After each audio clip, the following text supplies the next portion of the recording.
오늘 본문 말씀으로 돌아가게 되면 하나님께서 모세에게 뭐라고 말씀하시나 하면 내가 이젠 더 이상 너희랑 같이 가지 않겠다 이런 얘기를 하세요. 너희가 약속의 땅에 이르기를 나도 원하는데 이제 올라가서 그 땅으로 향하여 가는데 나는 너희랑 같이 가지 않겠다 하는 말씀이 33장 3절에 나옵니다. 한번 보실까요? 너희를 젖과 꿀이 흐르는 땅에 이르게 하려니와 나는 너희와 함께 올라가지 아니하리니 너희는 목이 곧은 백성인즉 내가 길에서 너희를 진멸할까 염려함이니라. 이미 그런 일이 벌어졌어요. 바로 그 전장 32장에 보면 모세가 시내산에 올라가서 하나님과 대면하며 십계명을 받는 그 시간 동안에 모세가 안 보이니까 밑에 있던 이스라엘 백성들이 아론을 부추겨 가지고 우리를 인도할 신을 만들자. 그래서 금송아지를 만들었어요. 그리고 하나님이 가장 싫어하는 우상을 만들고 그 우상을 숭배하고 있었어요. 하나님이 진노하셨습니다. 그날에 3,000명이 죽어갔습니다. 우리 하나님은 거룩하신 하나님이십니다. 죄를 간과하지 않으시는 분이십니다. 죄가 하나님과 함께 거할 수가 없습니다. 공의의 하나님이십니다. 그래서 하나님께서 내가 보니까 너희는 목이 곧은 백성들인데 목이 뻣뻣하고 교만하고 완악하고 하나님을 섬긴다고 나를 섬긴다고 하면서도 자기 생각대로 자기 마음대로 행하는 목이 곧은 백성인데 내가 너희랑 계속 갔다가 너희가 또 다시 죄를 범하게 되면 내가 진노하게 될 텐데 그러면 길에서 너희를 진멸하게 될까 봐 내가 염려가 된다. 그러니까 이 말은 출애굽을 시켜 놓으시고 백성들을 여기까지 인도하셨다가 갑자기 하나님이 변질되신 것이 아니에요. 또는 이스라엘 백성들이 우상을 섬기는 일로 말미암아 하나님이 섭섭해서 삐끼신 것도 아니에요. 오히려 하나님의 마음에는 이스라엘 백성들을 사랑하는 마음입니다. 하나님 자신도 거스릴 수 없는 하나님의 공의, 거룩하신 하나님과 죄가 함께 거할 수 없기 때문에 이 목이 곧은 백성이 범죄할 때에 하나님의 진노로 말미암아 길에서 진멸될까 봐 하나님께서 같이 가시지 않겠다는 거예요. 우리가 하나님의 임재, 하나님께서 나와 동행하심으로 말미암아 우리의 인생 여정이 하나님의 은혜와 도우시는 능력으로 승리할 수 있고 또 하나님이 없이는 우리는 설 수 없다고 고백하는데 그 하나님이 나와 함께 하시는 것을 우리가 경험하며 누리며 살아가기 위해서는 이 문제가 해결이 돼야 됩니다. 이 문제가 해결되지 않으면 하나님이 우리와 함께 하시는 증거가 나타날 수가 없습니다. 그래서 하나님께서 모세에게 내가 내 사자를 내 앞서 보낼 것이다. 그리고 약속한 대로 약속의 땅에 들어가게 될 것인데 그러나 나는 너희와 함께 가지 않겠다. 모세가 겁이 덜컥 난 거예요. 지금까지 하나님 함께 하셔서 여기까지 왔고 모든 문제를 극복할 수 있었고 날마다 먹을 양식이 주어졌고 그 하나님으로 인해서 자신을 가지고 여기까지 왔는데 이제 하나님이 같이 가시지 않겠다. 여러분은 어떠세요? 지금까지 우리의 삶을 여기까지 인도하신 하나님이 내가 너와는 다시 동행하지 않겠다. 내가 가는 그 앞길에 내가 같이 가지 않겠다 하게 되면 어떠세요? 잘 됐다. 이젠 내 마음대로 살아도 되겠다. 그러세요? 근데 여러분 로마서 1장에 보면 하나님이 사람을 자기 마음대로 이제는 행하도록 놔두시는 것이 저주요 심판이에요.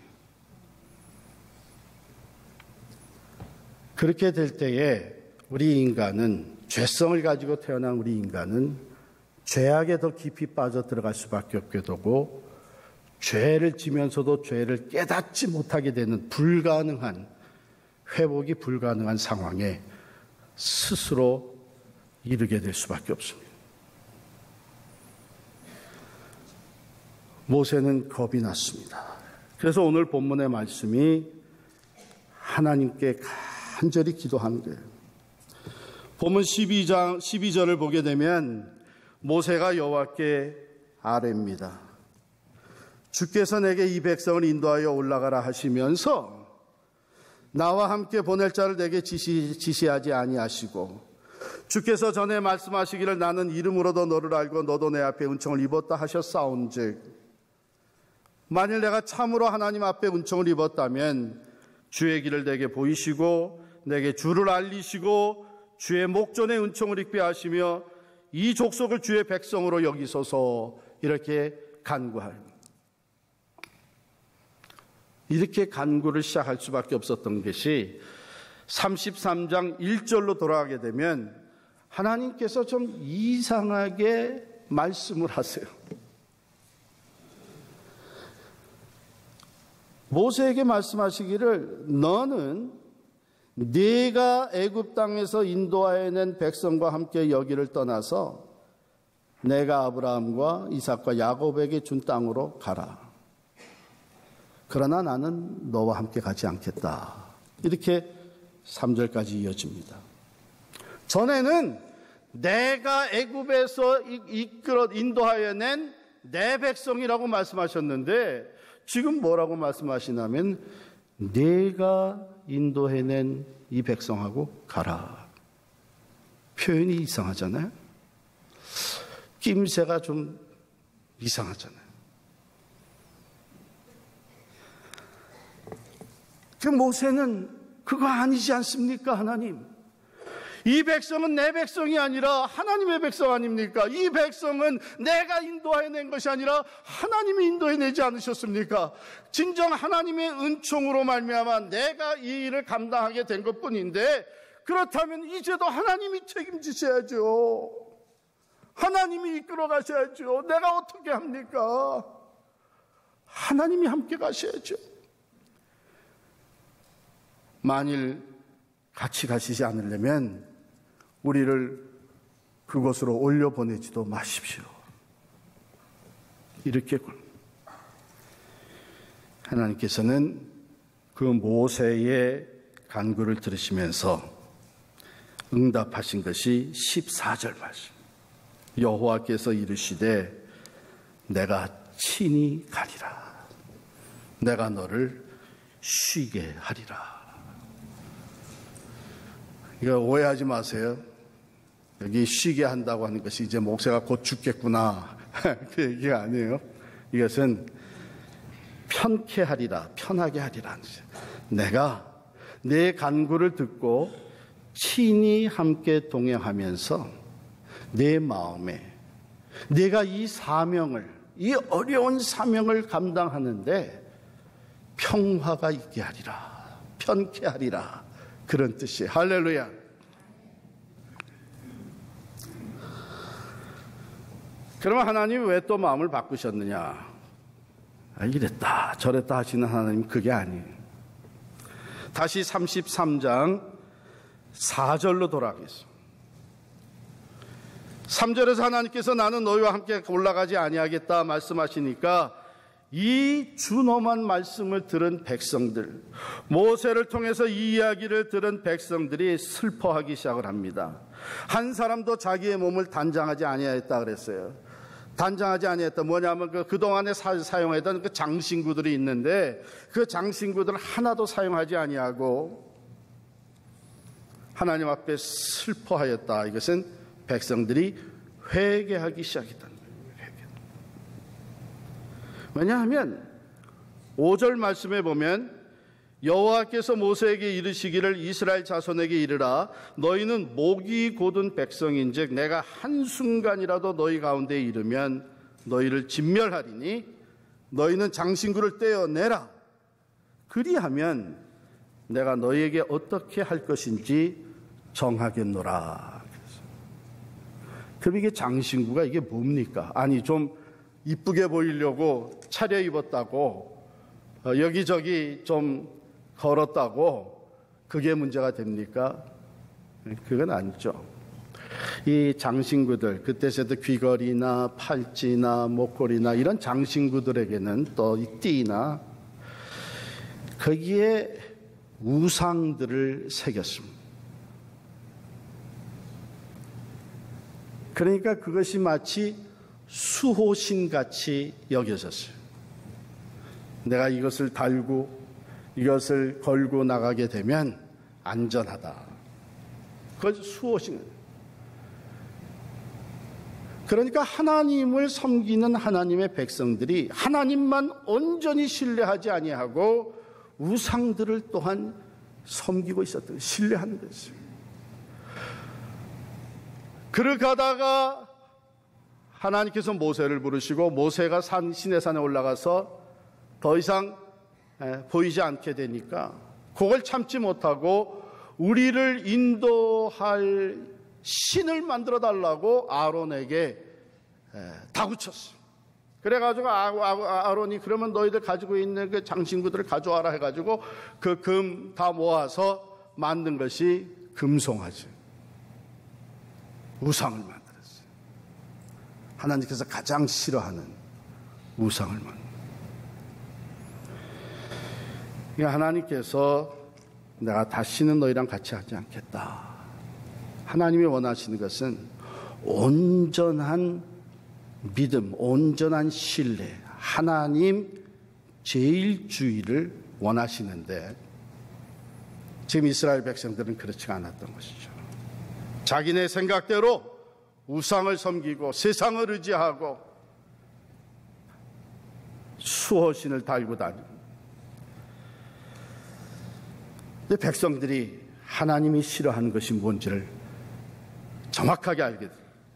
전에 모세에게 주셨던 말씀, 그 말씀대로 그들이 장신구를 다 제거하기 시작합니다. 6절에 보면 이스라엘 자손이 호렙산에서부터 그들의 장신구를 떼어내니라 이렇게 돼 있어요. 하나님께서 원하셨던 거예요. 내가 너희들이 진정으로 회개하고 너의 삶 속에서 나보다 더 사랑하는 것, 나만을 의지하는 것이 아니라 또한 나 외에 신뢰하고 있는 다른 우상 같은 것들, 세상의 물질, 너의 능력, 너의 경험, 너의 판단력, 이것을 의지하면서 나를 온전히 신뢰하지 않을 때에는 너희가 목이 굳은 백성이 된, 너의 목이 곧아져서 내 앞에 교만해질 때는 내 진노를 바랄 수밖에 없다. 그러나 만일 너희가 이 장신구를 다 떼어버리면 내가 어떻게 할 것인지 다시 생각하겠다. 그렇게 말씀하죠. 그래서 이스라엘 백성들은 슬퍼하면서 장신구들을 더 이상 달지 않고 있었던 것들을 다 떼어버렸습니다. 그리고 모세를 중심으로 하나님 앞에 간구하는 거예요. 우리랑 같이, 우리와 함께 약속의 땅을 향해서 올라가는 이 길을 하나님이 함께 가시면서 직접 인도해 주십시오. 만약에 그렇지 않으실 거면 우리로 올라가지 말게 하옵소서. 그때 하나님이 주신 귀한 말씀이야. 내가 친히 가리라. 내가 너를 쉬게 하리라.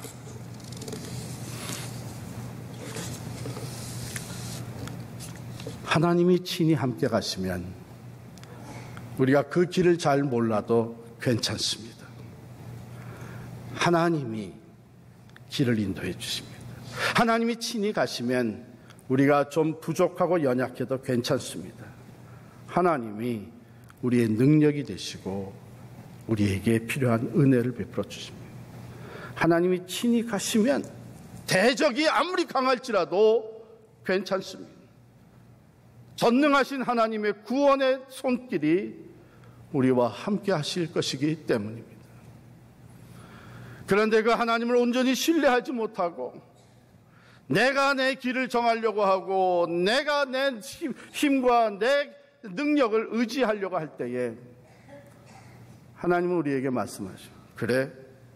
그러면 나는 같이 가지 않겠다. 너희끼리 가라. 왜냐하면요, 하나님은 교만한 자는 물리치신다 그랬고 교만한 자는 대적하신다 그랬습니다. 그러나 겸손한 자에게 은혜를 주신다 그랬어요. 여러분, 하나님이 맡겨주신 가정, 하나님이 맡겨주신 자녀들, 하나님께서 주신 일터, 하나님이 맡겨주신 직분, 하나님이 맡겨주신 사명, 우리 힘으로 감당할 수 없습니다. 오직 하나님이 함께하여 주실 때에 우리에게 필요한 지혜가 더해지고 때를 따라 돕는 은혜가 함께하고 우리는 한 치 앞을 내다볼 수 없지만 하나님은 그 길을 다 하시고 우리와 동행하시면서 하나님의 길로 인도하시며 하나님의 능력으로 도와주시고 하나님의 뜻을 온전히 이루게 해 주실 줄을 믿습니다. 이 말씀은 얼마나 큰 은혜의 말씀인지 몰라요. 내가 친히 가리라. 내가 너로 쉬게 하리라. 하나님의 일을 하면서 모르는 것도 많고 두려운 것도 많고 해결해야 될 문제도 많은데 하나님이 친히 함께 가실 때에 우리에게는 하나님이 주시는 평화가 임하게 되는 줄을 믿습니다. 그런데 여러분, 하나님은 만물을 창조하시고 만물을 다스리시고 어디나 계시는 분이시죠. 그러니까 내가 어디서 무엇을 하든지 하나님은 거기에 함께 계십니다. 그러면 여기서 얘기하는 하나님이 친히 함께 하신다, 함께 가리라, 그것은 뭐 말하지 않아도 사실일 텐데 여기서 무슨 얘기를 하는 거예요? 또 요한 웨슬리 목사님 무슨 얘기를 한 거예요? 우리의 인생 여정에서 하나님이 나와 함께 하심을 보여주는, 그래서 오늘 본문 16절에 보면 나와 주의 백성이 주의 목전에 은총 입은 줄을 무엇으로 알리이까? 주께서 우리와 함께 행하심으로 나와 주의 백성을 천하 만민 중에 구별하심이 아니니까. 바로 그 함께 하신다고 하는 그 증거를 보여주시는 것, 우리가 또한 그 증거를 보고 경험하면서 살아가는 것이 최고의 축복인데, 만일에 우리의 죄가 하나님과 우리 간격을 내고 우리의 죄로 말미암아 우리의 기도가 하나님께 상달되지 아니한다면 하나님이 우리와 함께 하신다는 증거를 볼 수가 없는 거예요. 불안해지기 시작을 하죠. 두려워지기 시작을 하죠. 세상을 따라가기 시작을 하죠. 오히려 세상을 더 의지하게 되면서 우리들은 하나님과 함께 사는 삶이 아니라 오히려 세상을 의지하고 나를 의지하고 죄와 짝하여 살면서 멸망의 길로 나갈 수밖에 없어요. 그런데 우리가 겸손하여져서 지금까지 오늘 내가 여기 이르기까지 그 모든 것이 하나님의 은혜였음을 감사하며 오늘도 하나님이 나와 함께 하시기에 내가 여기 있다고 하는 것을 고백하면서 앞으로도 하나님이 나와 함께 하시지 아니하시면 나는 설 수 없다고 하는 것을 겸손히 고백하며 하나님이 나와 함께 하시는 것을 내가 누리며 살아가기 위해 교만한 마음을 다 내려놓고 하나님 외에 내가 신뢰하던 것을 내려놓고 오직 하나님만을 믿고 신뢰하며 거룩한 삶을 살아갈 때에 여러분, 하나님은 우리와 함께 하시는 것을 보여주실 줄을 믿습니다. 이것이 우리의 삶의 위로가 되고 소망이 되고 확신이 되고 세상과 나를 이길 수 있는, 계속해서 이겨나갈 수 있는 능력이 되는 것입니다.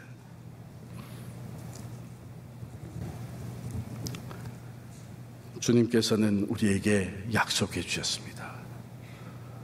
그러므로 너희는 가서 모든 족속으로 제자를 삼아 아버지와 아들과 성령의 이름으로 세례를 주고 내가 너에게 분부한 모든 것을 가르쳐 지키게 하라.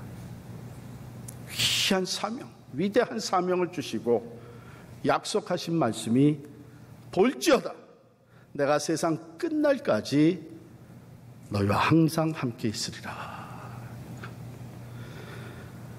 사랑하는 성도 여러분, 이스라엘 백성들이 약속의 땅을 향해 올라간 것처럼 우리도 천국을 향해 나아가는 순례자들입니다. 우리에게도 하나님의 함께 하심이 절대적으로 필요합니다. 하나님이 함께 하시면 어디를 가도 무슨 일을 만나도 두렵지가 않습니다. 그 하나님이 함께 하심을 우리가 보게 될 때에 절망적인 상황 속에서도 우리는 소망으로 다시 일어설 수가 있게 됩니다. 내가 아무리 부족하고 연약하고 미련하고 어리석을지라도 하나님이 함께 하시는 것을 보여주실 때에 우리는 담대하게 일어나서 하나님께서 맡겨주신 새 역사를, 하나님께서 맡겨주신 직분을, 하나님께서 맡겨주신 내 가정과 내 자녀들을 우리가 하나님께로 인도해 나아가게 될 줄을 믿습니다. 오늘 말씀입니다. 19절에 보면 나는 은혜 베풀 자에게 은혜를 베풀고 긍휼히 여길 자에게 긍휼을 베푸느니라. 은혜 베풀 자에게 은혜를 베풀고 긍휼히 여길 자에게 긍휼을 베푸신다. 그러면 그 은혜를 받고 그 긍휼하심을 얻을 수 있는 사람이 누구냐? 마음이 겸손한 사람, 목이 곧은 사람입니다. 제가 전에 캘리포니아에서 목회할 때에 신앙이 아주 좋으신 권사님이 계셨는데 그 남편 집사님은 서리 집사가 되기는 했지만 그건 그냥 열심히 주일 예배 참석을 했기 때문에 시간이 돼서 주어졌던 타이틀이었습니다. 이분은 시간이 지나면서 아내가 계속 졸라대니까 할 수 없이 교회를 나오기 시작을 했는데 세상적으로 부러울 것이 없는 사람이죠. 한국에서도 그렇고 미국에서도 그렇고 승승장구하면서 살아온 사람인 것 같아요. 그러니까 자기도 모르게 교만해졌습니다. 교회 나와서 예배를 드려도 성경 말씀을 들어도 설교를 들어도 자기 속에는 좋은 말씀이지만 현실은 그렇지가 않다 이러면서 들었다는 거예요. 그래가지고 자기 지혜와 자기의 판단, 자기의 논리가 아주 정확하고 그것을 앞세우면서 살아갔던 사람이다 보니까 자기도 모르게 교회에 대해서 또 교회 리더들에 대해서 비판하는 마음이 쌓여갔어요. 그런데 이분이 그러다가 교통사고를 당했는데 이만 목뼈를 다친 거예요. 연락을 받고 병원에 갔습니다. 갔더니 이 목에 기부스를 딱 하고 꼼짝 못하고 누워있는 거예요. 제가 갔는데 눈동자만 돌아가지 고개는 돌리질 못하는 거예요. 그래서 제가 수그리고 제 얼굴을 보여주면서 양 목사입니다. 집사님 괜찮으세요? 하고 대화를 합니다. 이분이 저를 보더니 반가웠는지 얼굴이 환해지면서 이렇게 얘기를 하더라고요. 하나님께서 저를 다스리고 계십니다. 이제는 꼼짝없이 누워서 하나님만 보게 됐습니다.